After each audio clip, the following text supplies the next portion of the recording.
Ya pemirsa, kami akan mengulas lebih dalam soal industri asuransi yang saat ini tengah menjadi sorotan dengan banyaknya kasus yang terjadi di industri ini.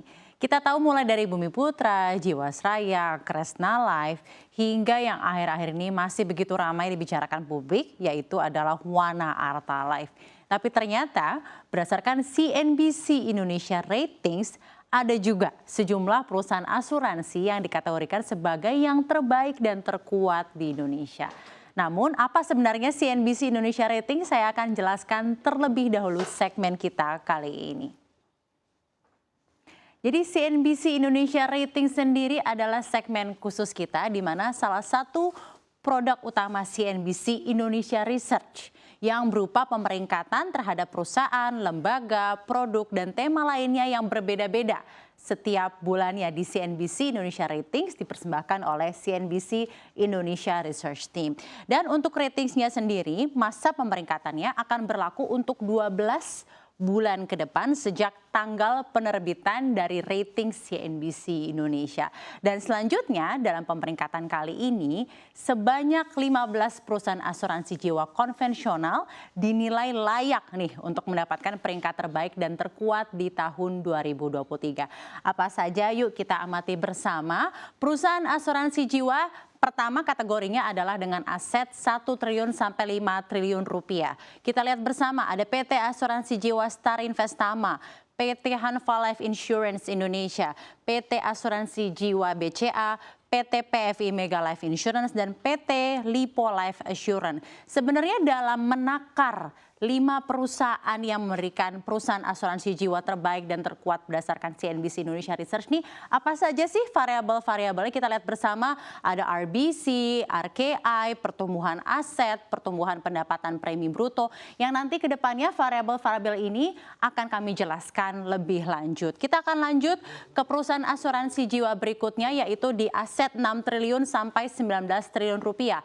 Top 5 dari CNBC Indonesia, ada PT Panindaichi Life, PT Asuransi Jiwa Sinarmas MSI GTBK, PT Great Eastern Life Indonesia, PT Zurich Topaz Life, dan PT Aksa Financial Indonesia. Masing-masing kita lihat sendiri variabelnya juga sangat kuat, RBC, RKI, pertumbuhan aset, dan pertumbuhan pendapatan premi bruto yang masing-masing berada dalam tingkat sehat yang kemudian kita secara detail akan bahas lebih lanjut. Selanjutnya kita lihat lagi yuk, PT Asuransi Jiwa dengan aset di atas 20 triliun rupiah yang masuk dalam top 5 dari CNBC Indonesia Ratings. Ada PT Asuransi Simas Jiwa, PT Aksa Mandiri Financial Services, PT BNI Life Insurance, PT Prudential Life Assurance, dan PT Asuransi Jiwa Manulife Indonesia. Namun pertanyaannya sekarang dengan adanya 15 perusahaan asuransi jiwa yang masuk ke dalam asuransi jiwa terkuat dan terbaik di Indonesia, apa sih sebenarnya aspek yang membuat perusahaan-perusahaan asuransi ini bisa mendapat predikat terbaik berdasarkan CNBC Indonesia? Langsung saja kita bahas. Saat ini sudah hadir bersama saya di studio CNBC Indonesia. Silakan Mas Akbar. Kita sudah bergabung bersama dengan Financial Expert and Researcher CNBC Indonesia, Aulia Akbar. Mas Akbar, apa kabar? Kabar baik, Mas Hafna. Kabar baik ya Mas ya. Ini CNBC Indonesia Ratings pertama kita nih ya Mas ya. Betul sekali. Dan kita juga tadi udah ngelihat ada 15 perusahaan asuransi jiwa yang masuk sebagai asuransi jiwa terbaik dan terkuat berdasarkan variabel-variabel yang memang sudah dikondisikan oleh teman-teman dari CNBC Indonesia Research. Nah, pertanyaan pertama dari saya ini adalah apa sih yang sebenarnya melatar belakangi adanya peringkat asuransi jiwa terbaik dan terkuat di Indonesia ini? Silakan Mas. Jadi kalau misalnya kita bisa flashback lagi ke akhir 2022, kan banyak sekali ya Mbak ya ramalan-ramalan ekonomi dari sebut saja kayak bank-bank raksasa di luar sana lewat outlook-outlooknya yang mengatakan bahwa 2023 ini challenging banget ya, gelap dan lain sebagainya. Mungkin ditandai dengan adanya peningkatan inflasi dan suku bunga di bank sentral negara masing-masing ya. Dan kalau misalnya kita bisa lihat juga sekarang tuh kan perang Rusia dan Ukraina juga masih berlangsung gitu. Nah kalau memang nanti melebar sampai akhirnya NATO ikut campur di sana, itu kan bisa besar dampak ekonomi ke negara-negara lain juga, tak terkecuali di Indonesia itu sendiri ya. Nah di samping itu ya, ketika kita melihat ada fenomena seperti ini, kebutuhan akan adanya proteksi asuransi jiwa itu juga masih tetap ada ya, terutama buat mereka yang punya tanggungan di sini. Nah, bagaimana sih cara orang yang mungkin masih bisa dibilang awam untuk memilih perusahaan asuransi ya, produk dari perusahaan seperti apa yang harusnya dia pilih? Maka kita terbitkan yang namanya CNBC Indonesia Rating itu. Untuk asuransi jiwa. Asuransi jiwa konvensional terbaik dan terkuat. Terbaik dan terkuat ya. Jadi 2023. emang dua signifikannya itu terbaik dan Betul terkuat. sekali. Dan kita nanti akan bahas mengapa ini didecided sebagai terbaik dan terkuat. Nah, tapi sebenarnya di antara seluruh challenge yang ada di perekonomian, kita tahu ada ketidakpastian juga dari kita sebagai individu dari segi ekonomi gitu ya. Seberapa penting sebenarnya Mas menurut kamu memiliki asuransi jiwa untuk masyarakat? Oke, sebetulnya penting sekali untuk mereka yang membutuhkan. Jadi di sini tuh kalau kita bicara mengenai life insurance tuh ada yang butuh, ada yang mungkin belum terlalu butuh di situ. Kalau misalnya kita bicara orang yang membutuhkan, pastinya mereka yang punya tanggungan atau mereka yang punya orang yang bergantung secara finansial kepada mereka. Imagine gitu ya, kalau someday si orang yang punya tanggungan itu kehilangan kemampuan untuk memenuhi kewajibannya dia. Sebut saja seperti mohon maaf dia mengalami cacat tetap total atau meninggal dunia.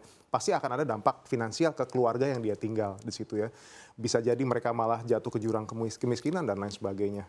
Nah sebetulnya kalau dibilang penting, cuman balik lagi, seperti apa sih produk yang pas buat mereka dan dari mana mereka harus membeli produk. Nah sekarang kita lihat juga banyak ada kasus Wana Arta dan lain sebagainya. Itu kan juga bisa menimbulkan semacam antipati juga bagi masyarakat terhadap si asuransi jiwa itu sendiri. Jadi memang sifatnya antisipatif ya, Yes. Mas Akbar. Tadi juga kan Anda menyebut mengenai Wana Arta nih. Kita semua juga tahu belakangan ini ada kasus gagal bayar perusahaan asuransi jiwa. Kita tahu tadi juga Anda sebutkan Wana Arta, ada Kresna Life. Di tahun 2020 kita juga tidak lupa ada kasus Jiwasraya. Nah, apakah adanya rating seperti pemeringkatan asuransi jiwa ini bisa menjawab kekhawatiran masyarakat? Dan juga mana sih sebenarnya asuransi yang prudent dengan adanya CNBC Indonesia Ratings ini bisa terjawab? Ya, kalau saya harap bisa seperti itu ya, bisa menjawab ini juga kekhawatiran masyarakat mengenai perusahaan asuransi mana sih yang dianggap sehat dan pastinya pasti kredibel lah ya dalam melayani nasabahnya itu sendiri. Dan sebetulnya rating ini juga kita ciptakan untuk mengubah kebiasaan dari masyarakat itu sendiri. Biasanya kan mereka di-approach oleh sales atau agent yang which is itu kerabatnya dia, teman kuliahnya atau saudaranya dia untuk membeli produknya itu. Nah, dengan adanya rating mereka bisa melakukan apa? Komparasi.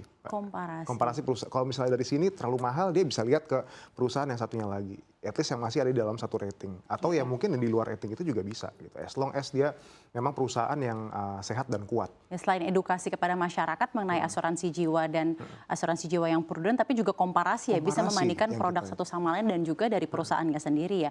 Nah, tadi kan kalau misalnya saya melihat, tadi ada 15 perusahaan asuransi jiwa yang terbaik dan terkuat berdasarkan CNBC Indonesia Ratings. Tapi kita juga lihat bersama ada variabel-variabelnya nih Mas. Ada RBC, risk based capital, rasio kecukupan investasi, pertumbuhan aset, pertumbuhan pendapatan premi bruto. Nah, kenapa variabel itu yang dipilih pertama? Terus sebenarnya dalam hal menentukan industri asuransi jiwa kesehatan yang baik itu tolak ukurnya dan benchmarknya apa sih Mas untuk edukasi? Ya, betul. Jadi sebetulnya kita punya indikator-indikator ya untuk menentukan kesehatan dari perusahaan asuransi itu sendiri. Ya, bisa dilihat di sini ya, berarti ya. Teman-teman bisa lihat di sini. Mungkin yang pertama adalah risk based capital atau RBC ya. Ini merupakan rasio pencapaian kalau misalnya kita lihat di laporan keuangan perusahaan asuransi tersebut ya. Nah, apa sih sebetulnya rasio RBC ini, kok kesannya bahasanya agak rumit gitu ya. Tapi sebetulnya ini nasabah juga harus tahu. Ini merupakan sebuah indikator modal minimum perusahaan asuransi untuk menutup setiap kemungkinan kegagalan pengelolaan aset dan berbagai risiko lainnya. Jadi simpelnya ini rumus RBC ini adalah tingkat solvabilitas ya, yang di dalamnya itu ada aset yang diperkenankan ya dibagi dengan modal minimum berbasis risiko. Itu RBC. RBC. Nah, kalau disederhanakan jadi ini merupakan tingkat kemampuan perusahaan asuransi untuk bisa membayar seluruh kewajibannya. Let's say dia punya RBC 300%, berarti dia bisa melakukan pembayaran terhadap kewajibannya sebanyak 3 kali lipat. Baik. Cara simpelnya seperti itu. Dan ini saya rasa ini nasabah perlu tahu. Jadi Iya. jangan cuma tahu dari Jangan- agentnya, jangan juga berpikir kalau misalnya ditawarin produk asuransi, oh ini kan perusahaan dari perusahaan besar, kayak gini. Lihat dulu RBC-nya. Nah, mungkin sebagai edukasi saja masih mengenai RBC ini. Dari OJK sendiri regulasinya, suatu asuransi jiwa itu harus memiliki RBC di tingkat berapa? Oke. Dikategorikan sehat. Ya, ini merupakan salah satu yang terpenting juga ya Mbak ya, yang harus diketahui juga ya. Minimum RBC yang disyaratkan oleh OJK itu adalah 120%. Ya. Which means kalau misalnya di atas itu berarti akan lebih baik. Nah kalau di bawah itu, nah kejadiannya kayak yang tadi itu ya, itu Tadi yang sudah disebutkan. Ya sudah disebutkan, RBC-nya minus di situ. Nah itu yang kita harapkan masyarakat tidak membeli membeli asuransi dari perusahaan-perusahaan yang seperti itu sih. Lalu ini juga ada variabel kita lihat bersama. RKI, rasio kecukupan investasi. Bisa dijelaskan nggak tentang variabel ini, Mas? Oke, ya sebetulnya masih banyak lagi sih Mbak ya indikator, cuman kita tampilkan yang 4 dulu ya. Kalau rasio kecukupan investasi kan ini berkaitan juga dengan kemampuan perusahaan untuk memenuhi klaim yang mungkin terjadi di masa yang akan datang gitu. Nah, OJK juga punya batas minimum untuk RKI itu sendiri, yaitu di 100%. Dan sebetulnya saya juga kalau boleh nambahin, seluruh asuransi yang ada di peringkat ini sudah memenuhi ketentuan OJK mengenai batas minimum ekuitas. Semuanya ekuitasnya di atas 100 miliar di sini. Baik, dan kalau dari pertumbuhan aset, pertumbuhan pendapatan premi bruto, ini kan semuanya kuantitatif ya, bisa dijelaskan sedikit. Lalu sebenarnya apakah ada unsur-unsur kualitatif juga yang perlu diperhatikan sampai akhirnya CNBC Indonesia Ratings memilih perusahaan-perusahaan ini nih sebagai asuransi jiwa terbaik? Karena judulnya adalah asuransi terkuat ya, salah satunya di situ. Nah, kita juga harus melihat kinerja dari perusahaan asuransi itu sendiri ya. Tentunya nasabah pengen ya Mbak ya, kalau misalnya dia beli produk dari satu perusahaan yang perusahaannya itu akan tumbuh terus di masa yang akan datang. Jadi semakin besar.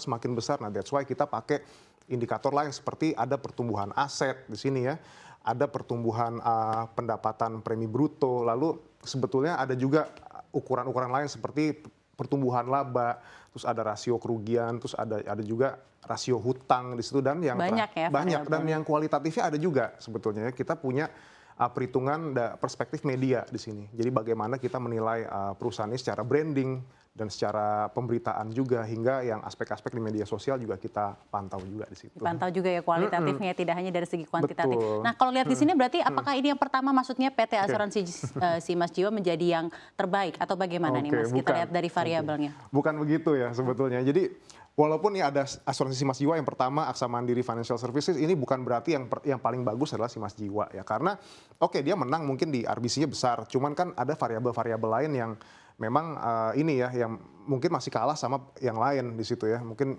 si Aksa ini punya pertumbuhan yang cukup konsisten gitu di asetnya, dan di pertumbuhan penjualannya juga seperti itu. Jadi memang ini top 5 kalau kita bisa bilang ya di sini ya. Jadi lebih ke top 5 ya, bukan berdasarkan ini 1 sampai 5, tapi dalam hal perusahaan asuransi jiwa dengan aset lebih dari 20 triliun ini adalah top 5 ya. Dan sebetulnya berdasarkan kalkulasi ya. Dan sebetulnya di luar ini juga apakah itu jelek? Tidak juga gitu ya, tidak juga. Masih banyak juga perusahaan asuransi yang bagus, hanya saja yang ini yang top 5-nya yang the best of the best-nya untuk kuartal 3 2022. Berdasarkan tim CNBC Indonesia Research dan Ratingsnya. Nah, kita tahu sendiri nih Mas, kalau misalnya dari data OJK yang terbaru, kita tahu bahwa tingkat literansi perasuransian di Indonesia di 2022 itu di tingkat di 31%. Lalu juga untuk inklusi masih 12% untuk asuransi. Jadi kan begitu rendah. Nah, kira-kira sebenarnya ada nggak sih yang perlu dilakukan oleh perusahaan asuransi untuk meningkatkan dan menghindari misleading, mis-selling tentang produk yang sering terjadi. Tadi juga Anda sebutkan biasanya kalau kita beli produk kenalan karena dari kenalan, karena terpaksa gitu. Nah, itu adakah sih yang bisa diantisipasi mengenai hal tersebut? Mis-selling itu sendiri merupakan hal yang umum terjadi ya Mbak ya. Kebanyakan mindset orang di Indonesia itu asuransi disamakan dengan yang namanya tabungan atau investasi gitu. Padahal hal ini kan hal yang sangat berbeda gitu. Ini memang produk finansial yang ditujukan buat jangka panjang, apalagi life insurance gitu. Tapi ini bukanlah investasi atau tabungan. Nah, kesalahan-kesalahan seperti inilah yang saya rasa perusahaan asuransi itu butuh untuk terjun langsung ya, mengedukasi masyarakat seputar pentingnya asuransi. Dan dia kalau saya rasa nggak akan bisa untuk jalan sendiri sih. Kalau jalan sendiri ya jaringannya nggak akan luas gitu. Dia mesti menggandeng pihak-pihak lain, seperti contohnya seperti media inilah, seperti kita gitu ya.